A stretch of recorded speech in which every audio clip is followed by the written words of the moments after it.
Welcome back to Primetime News and a special welcome to viewers on onespotmedia.com.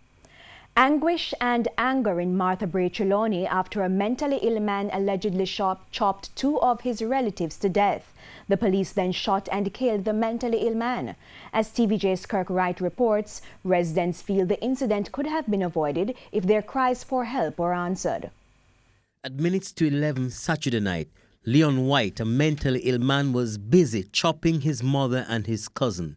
56-year-old Esmeralda Gordon and 5-year-old Livon Walker later died. A woman heard Miss Gordon's cry and commotion in the house. And she goes like, "Whoa, no kill me, Javan, Javan."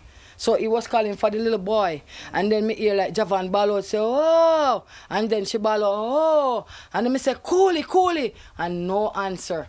She says the police came promptly, but not in time to save Miss Gordon and her nephew. And then when the police came, it was brutal, as they said, not for us to see.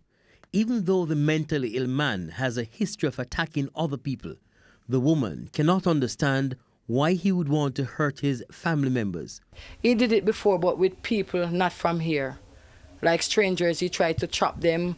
And one time he went over by my brother's yard and saw one of my brother's friends, and he chopped him on his hand. Now, another woman says Mr. White refused to take his medication and efforts to get help from the authorities came to naught. The problem is whenever he acts up and I call the police send me to the mental health nurse send me back to the police. So I have been going back and forth with this situation for a long time.